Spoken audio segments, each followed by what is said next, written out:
Michigan, Ohio. Did you know the Black Legion goes to Hollywood Lights Camera Action Michigan Mobsters movies? Black Legion is a 1937 American crime drama film, directed by Archie Mayo, with a script by Abem, Finkel and William Wister Haines based on an original story by producer Robert Lord. The film stars Humphrey Bogart, Dick Foran, Erin O'Brien Moore and Sheridan. It is a fictionalized treatment of the historic Black Legion of the 1930s in Michigan, a white vigilante group. A third of its members lived in Detroit. We don't take no lip from nobody. Yeah, that's good stuff. Hit 'em hard and quick. We ain't afraid of nothing and nobody, are we? 3 years for the Black Legion. Come on, what's the matter with you? Let's go. 12 men were tried and 11 convicted of his murder. All were sentenced to life. Authorities prosecuted another 37 men for related crimes. They were also convicted and sentenced to prison, breaking up the Legion. Columbia Pictures had made Legion of Terror, 1936, based on the same case. Black Legion was praised by critics for its dramatization of a dark social phenomenon. It was one of several films of this period in opposition to fascist and racist organizations. Having followed Bogart's breakthrough in The Petrified Forest, 1936, a number of reviewers commented that Bogart's performance should lead to his becoming a major star. Warner Brothers did not give the film any special treatment, however, promoting it and Bogart in their standard fashion. Stardom did come with High Sierra in 1941. Frank Taylor works in a Midwestern factory and expects to receive a job promotion that has become available. When he is passed over in favor of hard-working Polish immigrant Joe Dombrowski, Taylor joins the Black Legion, a secret organization that drives away immigrants and racial minorities through violent means. Dressed in black robes, Taylor and the Black Legion go on a torchlight raid, driving Dombrowski and his family from their home. With Dombrowski gone, Taylor receives the promotion, but when the Black Legion leadership forces him to spend time recruiting new members, Taylor is demoted in favor of his Irish neighbor, Mike Grogan. That night, the Black Legion attacks Grogan. Taylor's co-worker and friend, Ed Jackson, who is married to Grogan's daughter, suspects Taylor is connected to the attacks on immigrants. Jackson mentions his concerns. Come on, what's the matter with you? Let's go. Soldier of the Black Legion, you see before you an instrument of death. We give you this half as a symbol of our trust. The other half you will receive the day you betray that trust. Taylor tells Jackson about his secret life with the violent Black Legion. Afraid that his slip of the tongue might prompt Jackson to go to the police, Taylor tells the Black Legion leadership what happened. The leadership orders Taylor to capture and execute Jackson. Unlike the Black Legion's other victims, Jackson is unafraid and threatens to go to the police. When Jackson tries to escape, Taylor panics and shoots him. Taylor is arrested for Jackson's murder. Ruth returns for Taylor's trial to support him. The lawyer for the Black Legion threatens Taylor's wife and son to stop him from implicating the hate organization, but filled with self-loathing, Taylor tells the truth in court. All of the members of the Black Legion are sentenced to life in prison for Jackson's murder. Black Legion went into production in late August, 1936. Many of the details about the Legion portrayed in the film, such as the initiation oath and the confessions in the trial scenes, were based on known facts about the historic organization. Because United States libel laws had recently been broadened in scope by court rulings, Warner Brothers underplayed some aspects of the group's political activities to avoid legal repercussion. The Ku Klux Klan sued Warner Brothers for patent infringement for the film's use of a patented Klan insignia, a white... You've been lying to me. Don't you call me a liar. You're Frank. You did have something to do with all those terrible things. You and those new friends of yours. You shut up about my friends. I won't. Only a bunch of dirty, contemptible cowards would do a thing like that. Why, you... Executive producer Hal B. Wallace had wanted Edward G. Robinson to play the lead role, but producer Robert Lord thought Robinson was too foreign-looking, and wanted a distinctly American-looking actor to play the part. Quotation mark. Writing for Night and Day in 1937, Graham Greene gave the film a good review, characterizing it as an intelligent and exciting, if rather earnest film. Greene praises Bogart's acting and comments that the film's intelligence comes from the director's attention to the moments of horror. Frank S. Nugent of the New York Times praised the film's direction, writing, performances, and strong themes, calling it editorial cinema at its best. Dennis Schwartz from Oz's World Movie Reviews awarded the film a grade B, calling it a gripping social drama based on the newspaper headlines of the day.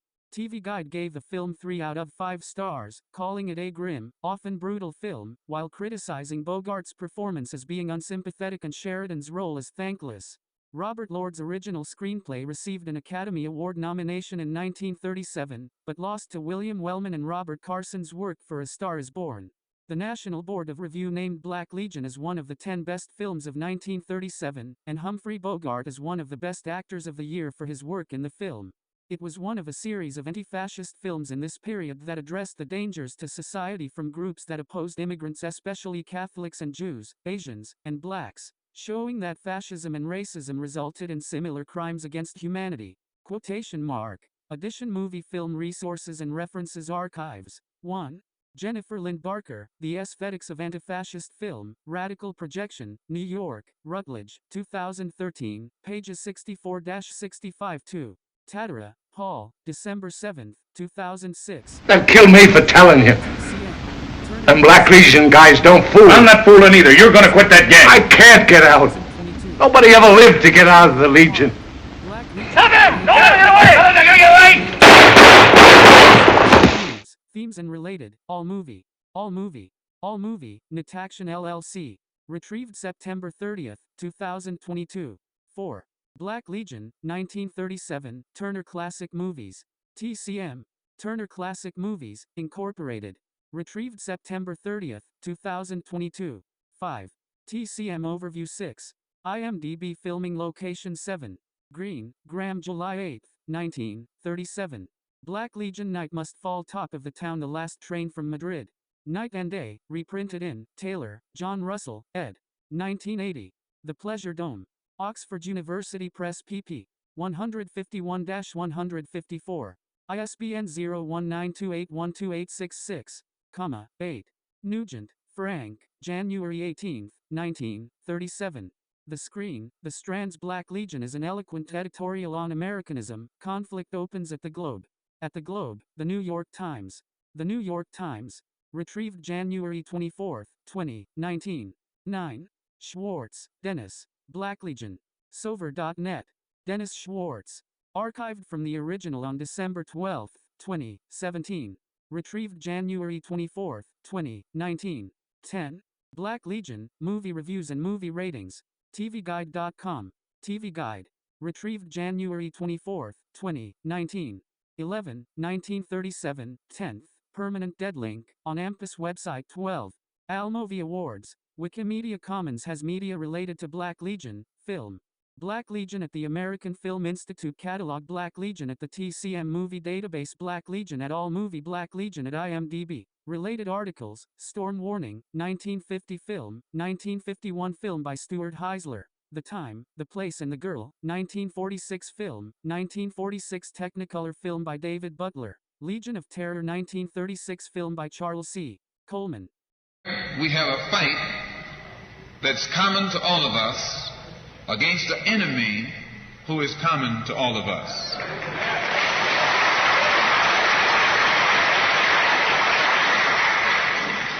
The political philosophy of black nationalism only means that the black man should control the politics and the politicians in his own community. The time when white people can come in our community and get us to vote for them so that they can be our political leaders and tell us what to do and what not to do is long gone.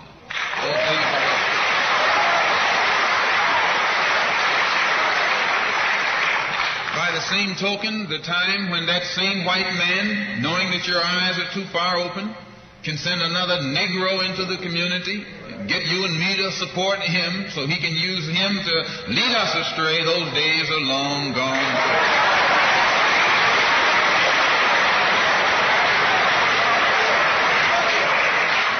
The political philosophy of black nationalism only means that if you and I are going to live in a black community, and that's where we're going to live, because as soon as you move into one of their, as soon as you move out of the black community into their community, it's mixed for a period of time, but they're gone, and you're right there all by yourself.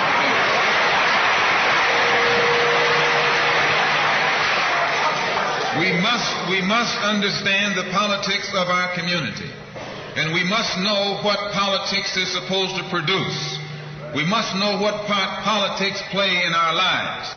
And until we become politically mature, we will always be misled, led astray, or deceived or maneuvered into supporting someone politically who doesn't have the good of our community at heart.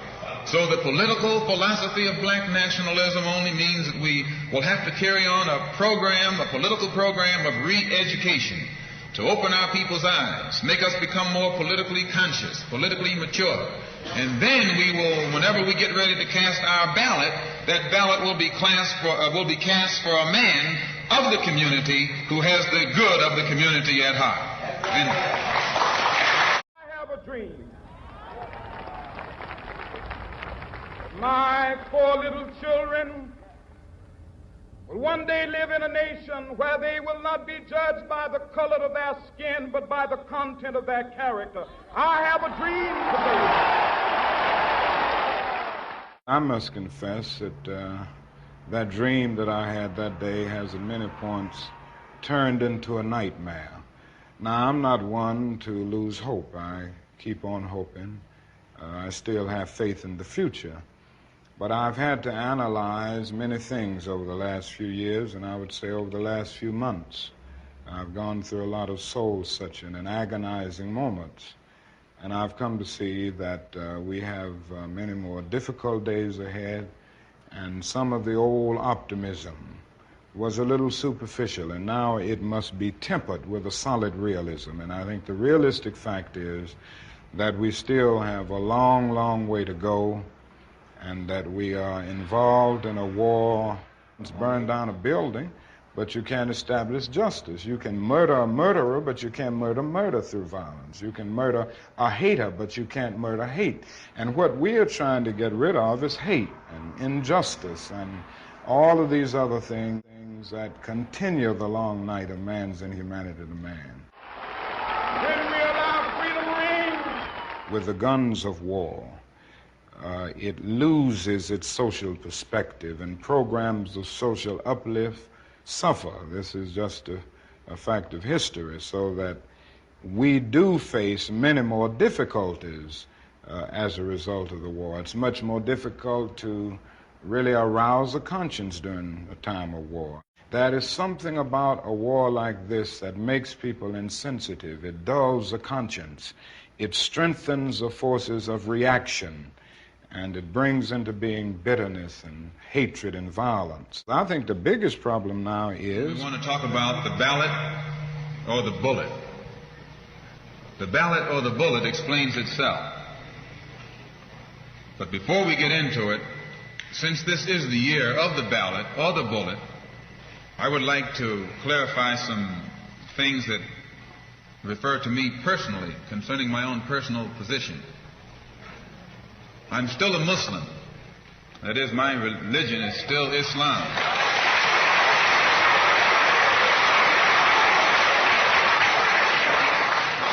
My religion is still Islam.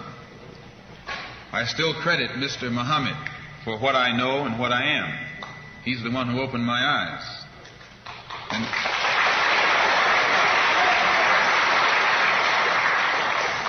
at present, I'm the minister of the newly founded Muslim Mosque Incorporated, which has its offices in the Teresa Hotel right in the heart of Harlem. That's the Black Belt in New York City. And when we realize that Adam Clayton Powell is a Christian minister, he has the Abyssinia Baptist Church, but at the same time he's more famous for his political struggling. And Dr. King is a Christian minister from Atlanta, Georgia, or in Atlanta, Georgia, but he's become more famous for being involved in the civil rights struggle. There's another in New York, Reverend Galamison. I don't know if you've heard of him out here. He's a Christian minister from Brooklyn, but has become famous for his fight against the segregated school system in Brooklyn. Reverend Cleage, right here, is a Christian minister here in Detroit. He's the head of the Freedom Now Party. All of these are Christian ministers.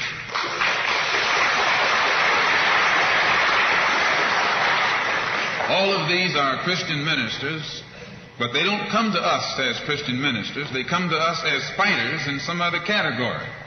I'm a Muslim minister. The same as they are Christian ministers, I'm a Muslim minister. And I don't believe in fighting today in any one front, but on all fronts.